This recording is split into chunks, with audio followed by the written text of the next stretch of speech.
വീട്ടുകാരെ അറിയിച്ചു. 2-3 ദിവസത്തിനുള്ളിൽ തീയതി നിശ്ചയിക്കും.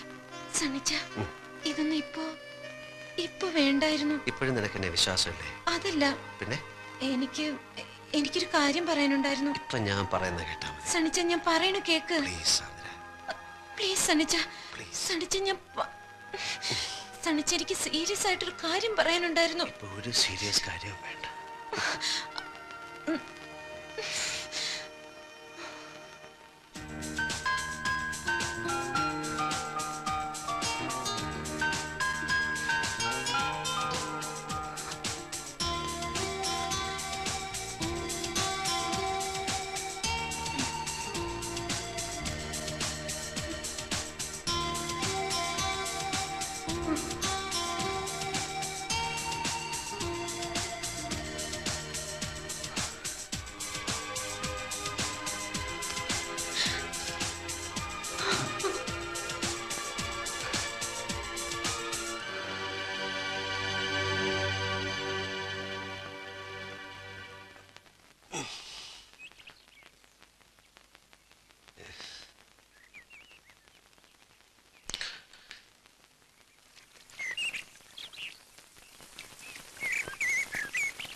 സാന്ദ്ര,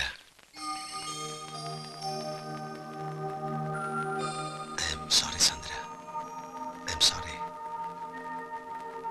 നിന്നെ കിട്ടിയില്ല, മന്ത്രകോടി തന്നില്ല. പക്ഷേ ഈ കഴിഞ്ഞ രാത്രി മുതൽ നീ എന്റെ മണവാട്ടിയാണ്.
മറന്നു എന്ന് കരുതിയതൊക്കെ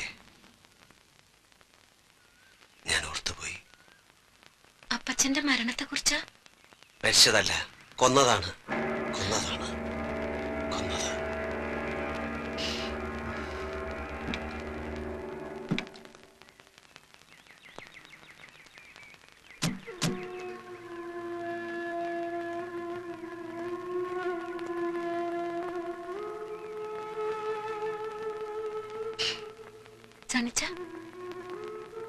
വാക്ക് പറഞ്ഞ് ഉറപ്പിച്ച ദിവസേ പെങ്ങളുടെ കല്യാണം നടത്താൻ വയ്യാണ്ട് വിഷമിച്ച ചാച്ചനെ ഇടവകയിലെ അച്ഛൻ സഹായിക്കാമെന്നേറ്റു. പുതിയ പള്ളി പണിയാൻ പിരിച്ച പള്ളി ഫണ്ട് ചെയ്യുന്നു. അതിപ്പോ എന്നാ കമ്മിറ്റി തീരുമാനിക്കാനാ? ഇട്ടിച്ചൻ എത്ര രൂപ വേണ്ടെന്ന് വെച്ചാൽ അങ്ങ് എടുത്താ പോരെ. എന്ന് പറഞ്ഞാല് പൊതുമുതലാവുമ്പോ ചോദിക്കുകയും പറയുകയും ചെയ്യാതെ എടുക്കാൻ പറ്റുമോ? മാത്രമല്ല, ഖജാൻജിയായ പാപ്പത്തിന്റെ പേരിലാണ് ഇത് ബാങ്കിൽ കിടക്കുന്നത്. ശരിയാ, 2,25,000 രൂപ വരെ എന്റെ പേര് ബാങ്കിൽ കിടപ്പുണ്ട്. ബാക്കി ആ ചിട്ടിച്ചാലിൽ ഇരിക്കുകയാണല്ലോ. എന്റെ കയ്യിലോ? എന്താ പാപ്പച്ച നീ പറയുന്നത്? എന്റെ അച്ചായ, മുഴുവൻ കാശ് ഒരേ ബാങ്കിൽ കിടക്കണമെന്നും പറഞ്ഞ് നമ്മൾ രണ്ടുപേരും കൂടെ പോയിട്ട് 2 ലക്ഷം രൂപ എടുത്ത് ഓർക്കുന്നുണ്ടോ? അത് കൊടിയിറക്കി പെരുന്നാളിനല്ലേ? ഇതെന്നത്തെ അച്ചായ നീ പറയുന്നേ? ഈ 2 ലക്ഷം രൂപ എടുത്തത് ഒരു ശനിയാഴ്ചയായിരുന്നു. അന്ന് ഉച്ച കഴിഞ്ഞ് ബാങ്ക് ഒഴിവായതുകൊണ്ട് ഈ കാശ് അച്ചായൻ വീട്ടിലേക്ക് പോയത് ഓർക്കുന്നുണ്ടോ? പാപ്പച്ച, ഇത് 1-2 രൂപയുടെ കാര്യമല്ല, രൂപ 2 ലക്ഷമാ. നീ പറയുന്ന കാശും വാങ്ങി പാലാക്കി പോയത് ഓർക്കുന്നില്ലേ? ഓഹോ, അപ്പൊ എന്നെ കളനാക്കിയാണോ? ഇടിച്ചാൻ കാശെടുത്ത് മറിച്ചേക്ക് തുറന്നങ്ങോട്ട് പറ, വെറുതെ മനുഷ്യനെ ആദ്യം കേട്ടാതെ. ഞാൻ കാശെടുത്ത് മറിച്ചെന്നോ? നിന്റെ കുടുംബ പാരമ്പര്യം കാണിച്ചാലുണ്ടല്ലോ. നിങ്ങൾ രണ്ടുപേരും കൂടി ഇവിടെ കിടന്ന് ബഹളം വെച്ചിട്ട് എന്താ കാര്യം? നമുക്ക് എന്താ വേണ്ട സമാധാനമായിട്ട് ആലോചിച്ച് തീരുമാനിക്കാം. എന്റെ പൊന്നച്ചോ, ഒന്നും ആലോചിക്കാനില്ല. കാശ് ഇതിയാന്റെ കയ്യിൽ തന്നെയുണ്ട്. ചിലപ്പോ ചേവനെടുത്ത് കാണും. ഇത് എന്നെ കള്ളനാക്കുക.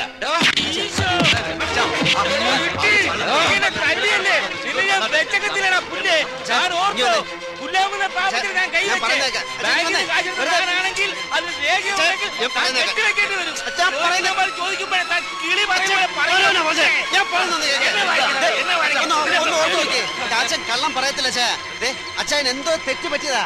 ശരിയാണ്, തെറ്റ് പറ്റിയത് എനിക്കാ. നിന്റെ അപ്പന്റെ പള്ളിക്കച്ചടത്ത് ഞങ്ങൾ കൊടുത്തു. അതാ ഞങ്ങൾക്ക് പറ്റിയ തെറ്റ്. കല്യാണം അടിയുന്നതൊക്കെ പിന്നെ നടത്താം. പെണ്ണ് കഴിക്കാനും വീട്ടിൽ നിൽക്കട്ടെ.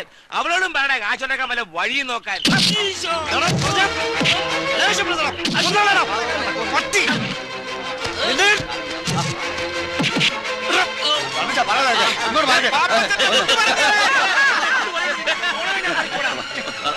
എന്റെ അപ്പനെ കള്ളനാക്കിയിട്ട് നീ ഇവിടെ ജീവിക്കത്തില്ല. അടുത്ത പള്ളി കമ്മിറ്റിക്ക് മുമ്പ് കാശ് തിരികെ കൊടുത്തില്ലെങ്കിൽ അടുത്ത പെരുന്നാൾ നിന്നെ കാണിക്കത്തില്ല. ഓടാ പുല്ലേ.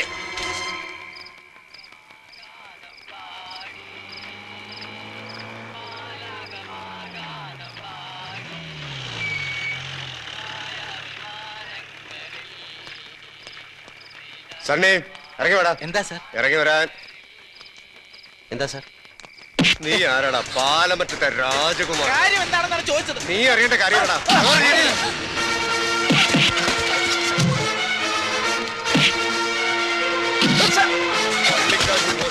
ഗുണ്ടായിസം കാണിക്കണോടാ. വലിച്ച് കേട്ടടാ അവനെ.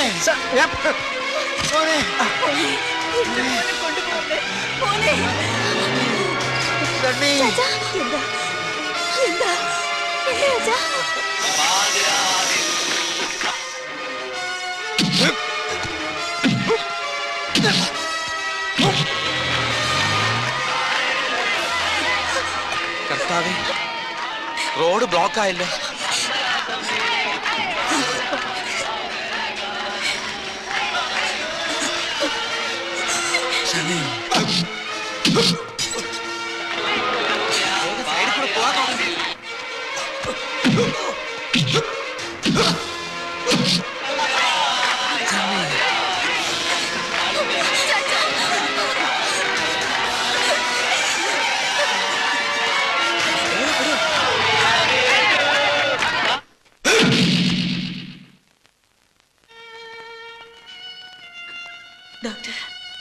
മരണം നടന്നത് ഇവിടെ എത്തുന്നതിന് മുൻപായതുകൊണ്ട് പോസ്റ്റ്മോർട്ടം നടത്തണം. ഡോക്ടർ, അച്ചായ മരിച്ചത്? ഇതൊരു ഗവൺമെന്റ് ഹോസ്പിറ്റലാണ്, പ്രൊസീജിയേഴ്സ് ഉണ്ട്. പിന്നെ എന്തെങ്കിലും കോംപ്ലിക്കേഷൻസ് വന്നാൽ അത് ഒഴിവാക്കാനാ.